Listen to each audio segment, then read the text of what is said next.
Morning, guys. Hope everybody's having a great day.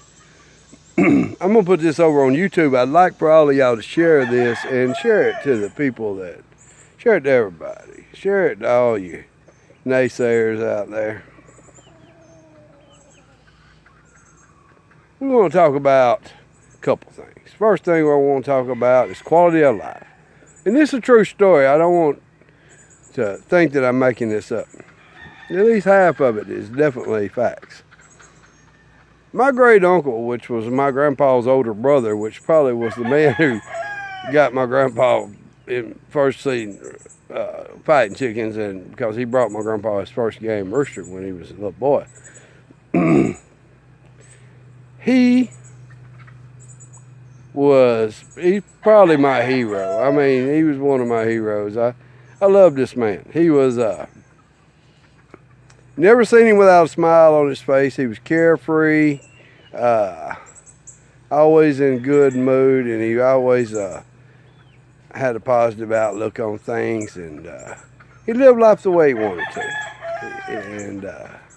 And I can remember many times that he would show up at my grandpa's house, and we'd sit there on the porch, and we'd shoot dice, and we'd talk about this and that, and just tons of fun for hours. It didn't matter what he was doing. He had a smile on his face. With always good humor, and most of my mother's people were like that.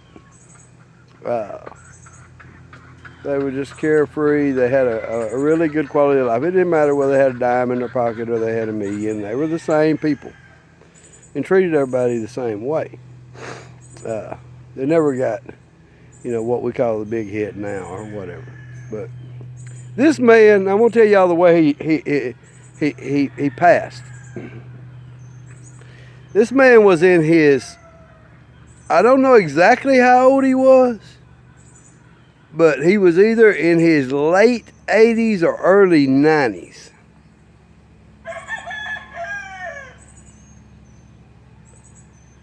He had left a dice game at our local auction sale where they sell auction off animals, cows and horses and goats, whatever, those kind of things.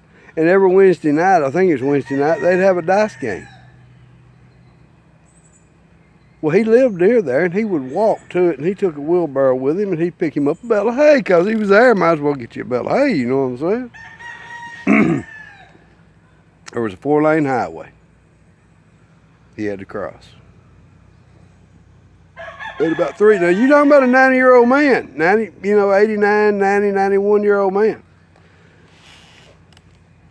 He lived this way his whole life. He had a lot, but you never knew it. You thought he didn't have the next meal to eat.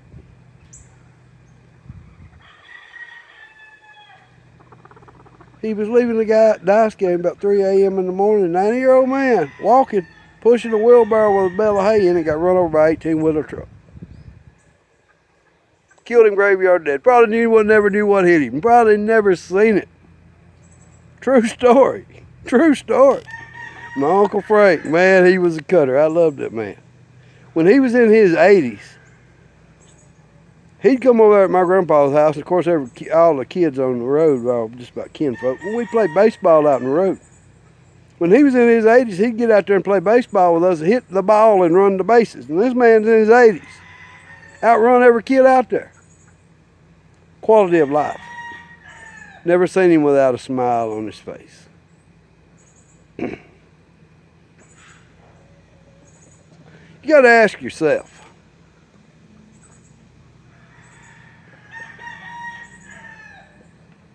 I'm going to give you another scenario. And I don't know a true story, but there's been many of them.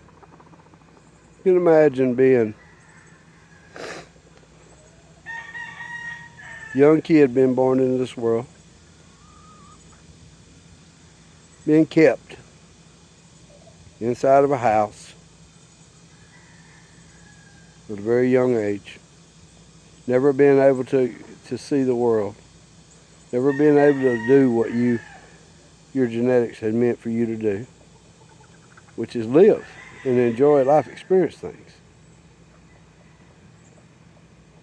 And at a very young age, you would be, that somehow or another,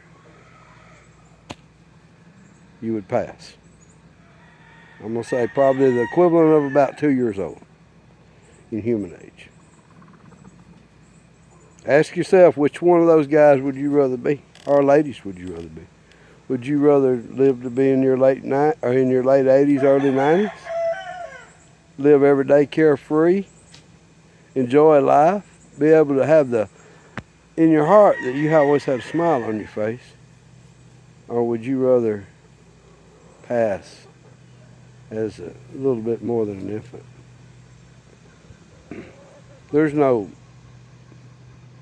question of what answer everybody's going to have.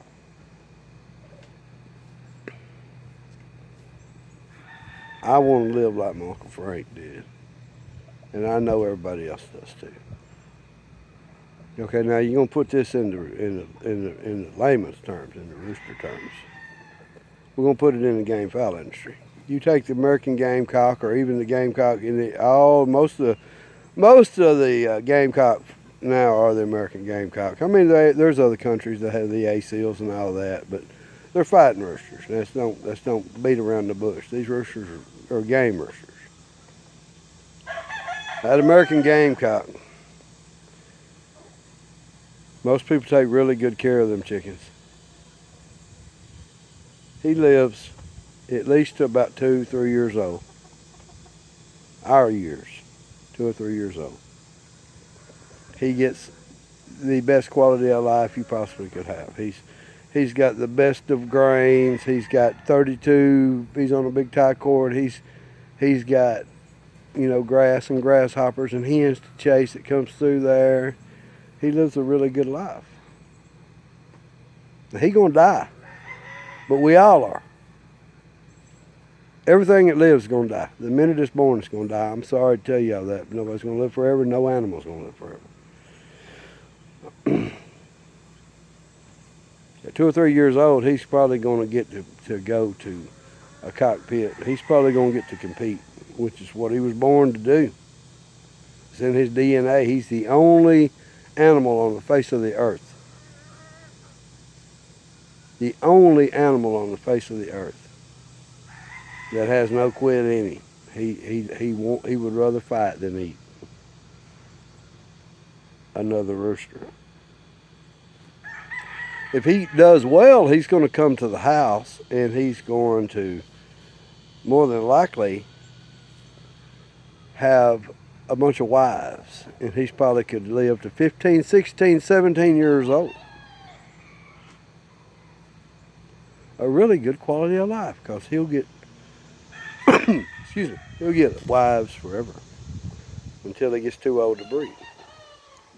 Then if he's like some breeders, he'll get placed in an area there, and he'll be able to live the rest of his life out quality. Because a lot of breeders, they don't kill their old brood cocks when they're too old to breed. They let them live the rest of their life out because of respect for them and the honor that they have provided for the farm, the way they lived their life and the way they passed on the genetics and how good they was for the farm. And you take that other one, he's 49 days old. 49 days old. Wrap yourself around this. 49 days. Mark your calendar. 49 days. Just set your alarm on your phone. 49 days. Imagine that going to be your lifespan. The first day you were born, imagine they cut your lips off. And they cut your arms and legs off.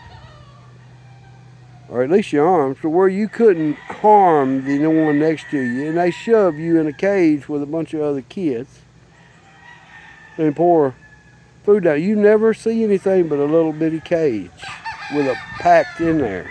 Because they don't want you to move. You might lose weight. And then at 49 days of life, they jerk you out of that cage, throw you in another cage, haul you to a factory, and produce you, which comes from, you're going to get shocked first with water being sprayed on you at the same time you're being electrocuted. Then you're going to get your jugular vein severed. then once and you're going to know it because you're alive, because the chicken has got to be alive till his heart beats the last bit of blood out. That's how you get that pretty white chicken that we all love so much, including myself. I love chicken. Chicken's my favorite meal. But that's how he dies. Okay? I know this because I worked in a chicken plant. I actually was the one who sent him to heaven, or sent him to your plate. Made sure everything went right. So this is fact. This ain't no conjecture. This is fact. Then we all consume him. I love him. He's delicious. I have no quarrel with that. Quality of life. Which one you want to be? Just plain and simple. Okay, now you can be vegan. But if you are a hypocrite and you say, are you a Christian? You a true Christian? And you eat chicken, you should never, ever, ever, and should's a thinking error. But your thought process is messed up. If you condemn cockfighting, if you condemn it, if you say anything negative about it, you're a hypocrite. If you eat chicken.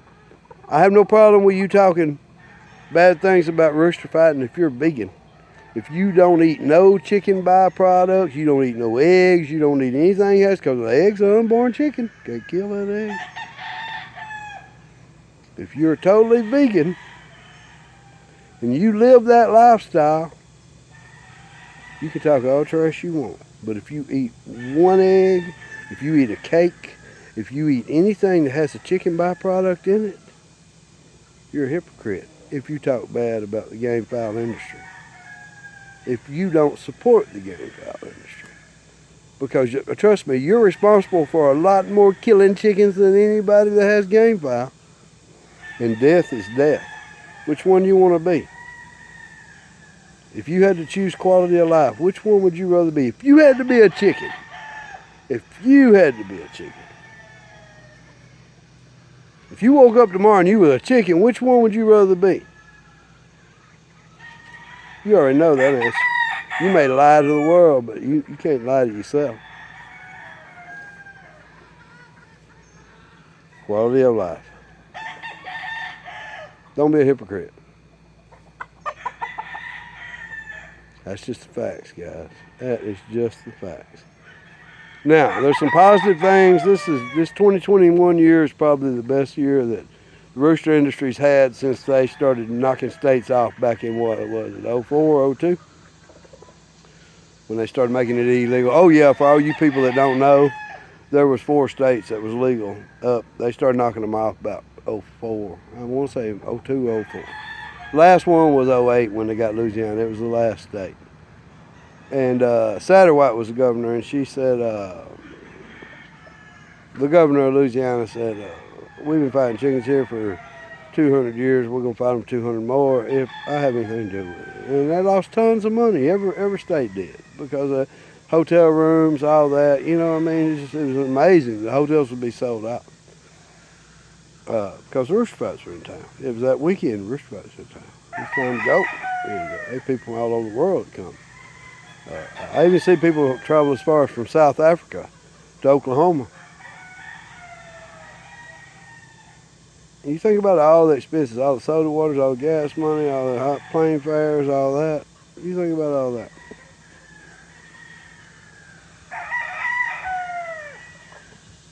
$2021 was a great year.